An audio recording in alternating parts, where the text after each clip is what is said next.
Hey everyone, welcome to Making the Cut, Launch Your Line, and Costing. This is where things get rubber hits the road, as they say. So, costing your garments or your shoes or your lifestyle line, whatever it is, I'm just going to stick with garments on this, but it applies to everything, but I'll just say garments. Costing is a simple formula, and getting there is difficult. So if you're obviously not making a profit, your venture is going to fail. Although really keep in mind, the goal I feel for the first year is breaking even. And in the next episode, we're going to go through planning out your year and how you plan that to happen. So most people don't have heaps of money to start a business. You really need to think about how much you have that you're willing to invest on yourself and be comfortable with, because once you start panicking about the money that you're spending, your decisions start getting made from a place of fear, which never works out well. So, okay, let's start. Most people think when they go to a retail store, if something costs $200, oh, it's probably, they probably only paid $10 for this to get it here, $50 or $100. The math is usually very simple. So if something costs $200 at retail, it wholesaled from the rep that we talked about, or from the brand if it went direct, anywhere between $75 and $95. Therefore, it had to cost the brand no more than $35 to $45 complete. So that includes fabric, the making, the labels, the tags, the packaging, the whole kit and caboodle. How do you know what something is going to cost you and how do these variables work? So we all have whatever we're going to make in our closet, or if we don't, we can go to Walmart, whether that be, like I said, bedding, apparel, jewelry, whatever. And it doesn't have to be the exact replica, right? I want the finishings exactly, but it's going to be your fabric or your size, all your things. We have access to something that is close enough that we can use as an example. I personally would recommend just stick to what you have in your house for this exercise. So when I was consulting somebody, they really wanted to learn how to do this. So they had hired me for 6 months to learn the whole industry, because they were going to be taking over their parents' business in manufacturing. I want to make my own wrap dress. So I will take my wrap dress. I'll take the label out so they don't know if it's a cheap wrap dress or an expensive wrap dress. And I will go to this factory that I have found. So this is before I'm getting my patterns done. I might not even have sketches here, but I want to see if I can make this dress because I want to sell the wrap dress for $250. So I want to see how much I can get this made for. So I'll go directly to sourcing a factory. And I will take this dress. I will ask how much to make 500 to 1,000 units of this dress in one color. Then ask 2 colors. You've done nothing. You've not spent a dime. You have gone into your own closet. You've pulled a garment that is similar to what you want to make. All you've done is spend some time on the internet to locate a factory and go. My suggestion would be to locate 2 or 3 so that you can get a comparison in pricing, because you're really not going to know if the price you got is good.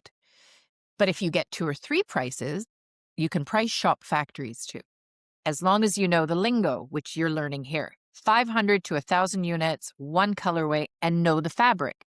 So if your dress, this dress that I've pulled out, is a knit, I'll say it's polyester or it's a viscose, the fabric is very important. They're going to want to know, is the finishing exactly the same? Just say yes. And then they're going to give you the price. So my labor, which by the way includes cutting, making, and sewing. So that's CMT, cut, make, and trim. Cutting, making, and trimming. What that means is trimming off the threads, packaging, like putting it in a box. So let's say he says to me, for that dress, for 500 units to 1,000, they'll probably give me 500 to 700, then 700 to 1,000.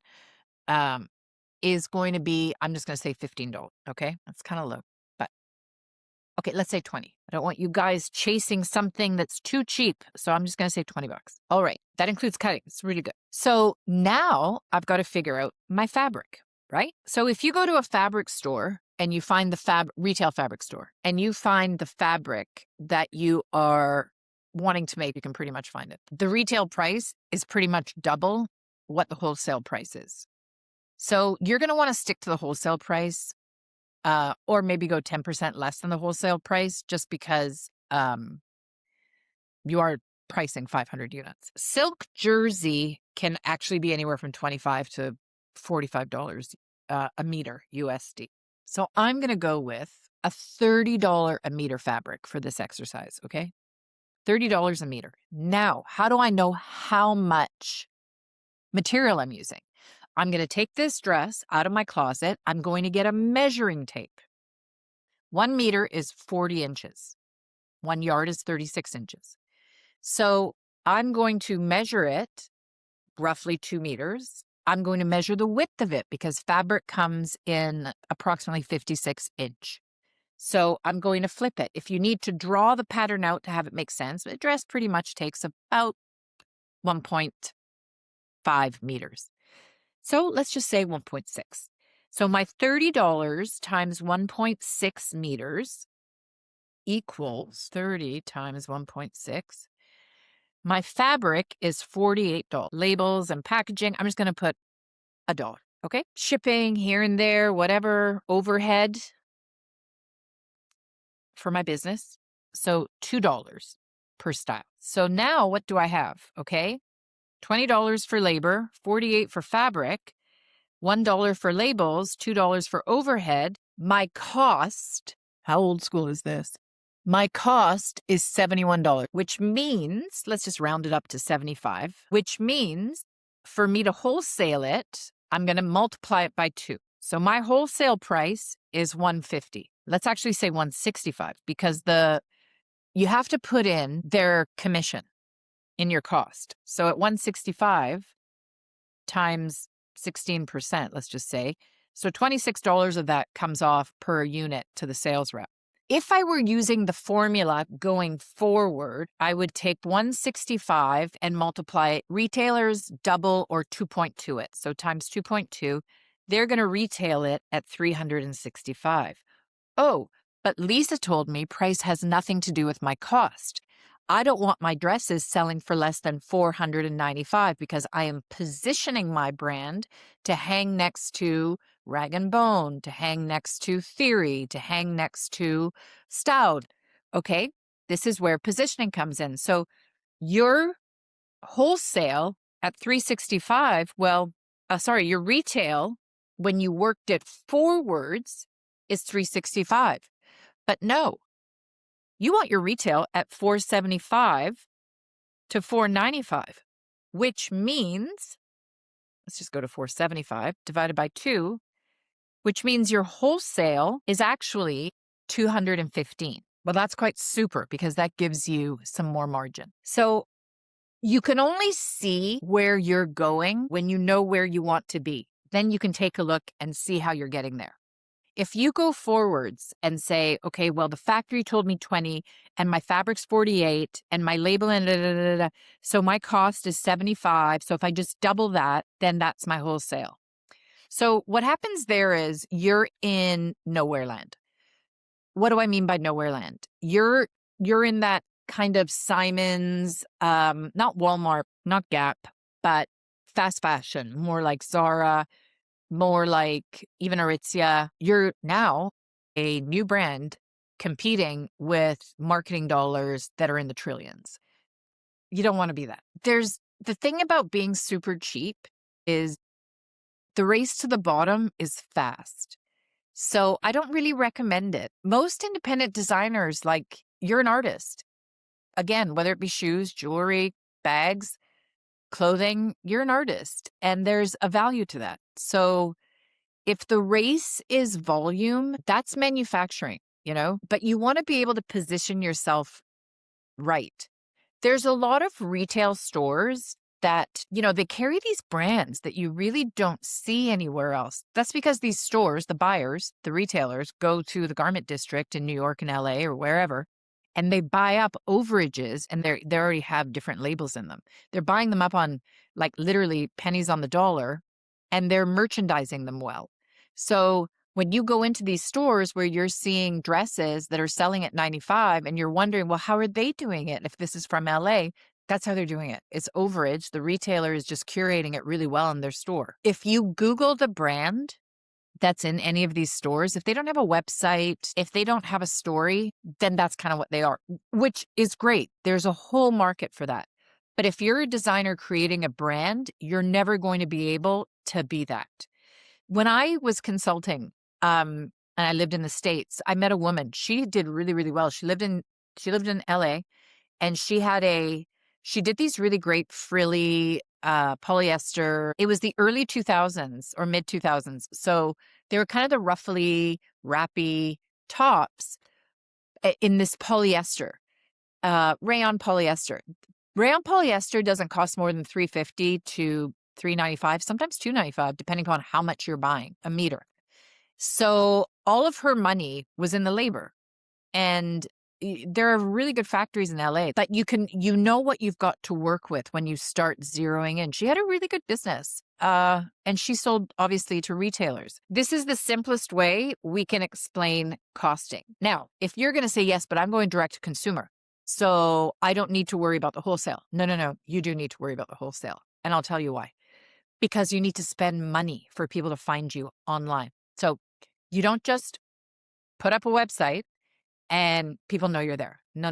You need to do SEO, search engine optimization. You need to do SEO now for AI. You need to have your social media channels. You need to have Google AdWords, Meta ad spend. You need to. You've got to be found. So you need that double and double, because in the middle there, even with direct to consumer, you've got to do marketing and advertising.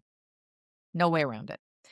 So even if you're going to be direct to consumer, all these direct to consumer brands, they still position themselves in certain key retail stores because that's where you get discovered.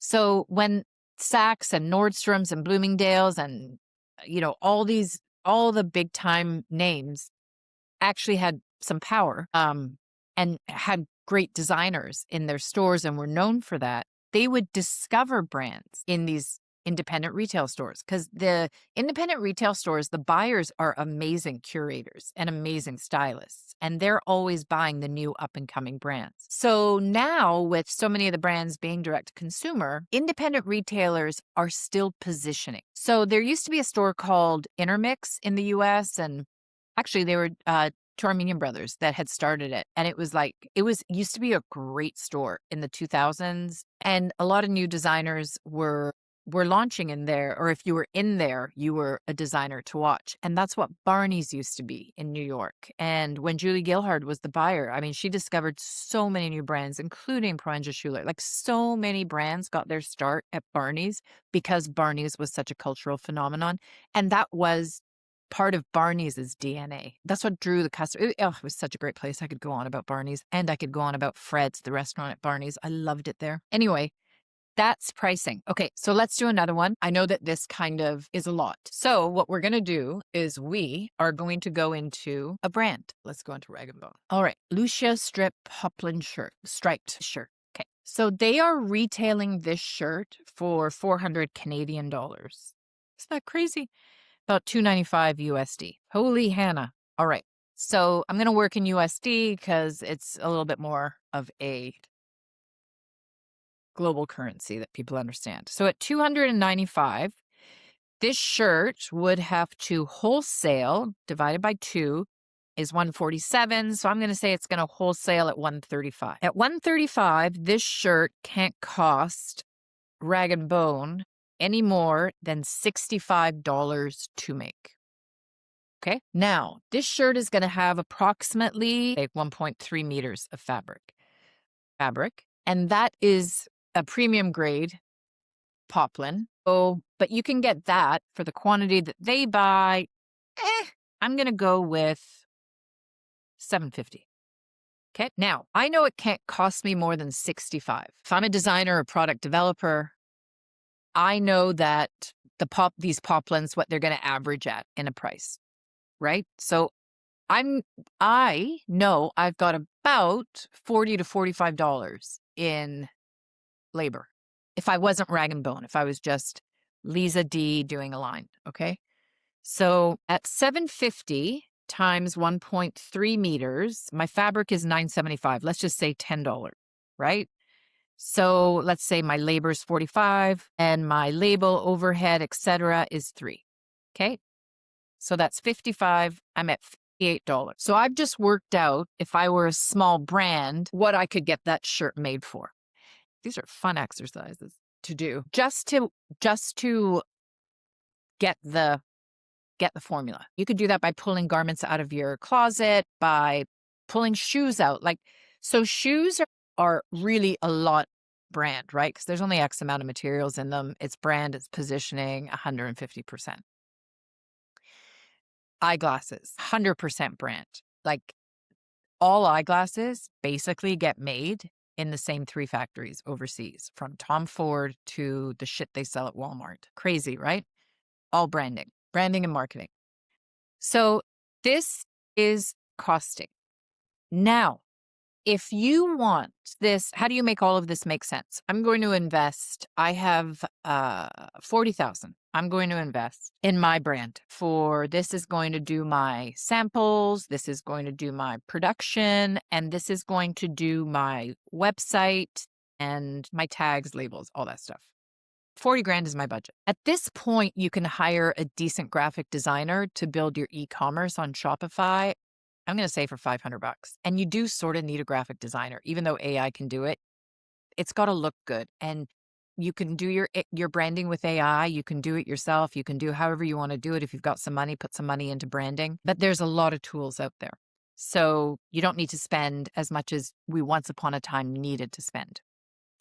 But you need an e-commerce for sure. How much do I want to sell in my first year? I want to sell in my first year $200,000. It can't cost my inventory, my wholesale for that is going to be about $100,000, and therefore my cost for my inventory is going to be $40K. So realistically, if I've got $40K that I'm spending for everything, my inventory is actually only probably going to be about $25,000. I'm going to say I'm going to sell $150,000. If I sell $150,000, my cost on it is about $50,000, so I can make $100,000. But now how am I going to do this? Well, we go into selling in the next episode, but you break down each month how much you need to sell and how you're going to do that. So I had a client who made baby clothes, and she did all the different craft fairs. So it was all locally made, and baby clothes is a great niche. She did all the craft fairs, and there were certain ones that were baby specific, that were baby sustainability fabric specific, all this stuff. And she would sell out. So she would spend about 10 grand, 15 grand manufacturing, however many units that got her. And she pretty much finished that show with 30 to 40 grand. We're going to go into selling and all these different markets that there are. For now, what I would like you to do is take a look at how much you want to spend on yourself. Now you've got your line sheet. I want you to put down how much each style is retailing for and who you are hanging next to. Okay. And then now you know costing. Now I want you to put down what it's wholesaling for and how much it's costing you to make. So retail price, wholesale price, cost. Okay. And then I want you to think how much you want to sell in your first year, because then we're going to break down your inventory of how much that's going to be. So just to give you an idea, if my shirt, my poplin shirt, let's say that's all I'm doing, is costing me $55 cost, and I want to sell $200,000 worth of shirts. So if I divide that by 55, that's 3,600 shirts is going to make $200,000.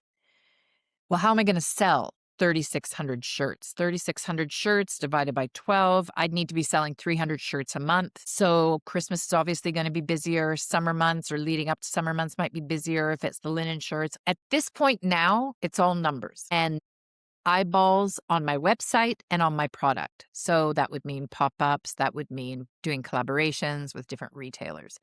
We are going to go into this in the next episode. I want you to do a 1-year projection. And then, if you can, a 2-year projection. Now you're putting dollars to your idea. So shit starts getting real and you really start seeing the legwork you have to do and that you have to sell it. Otherwise, there's no point in making it. You have to sell it. And we're going to figure out different ways of selling in our next episode. So thanks for coming and have fun.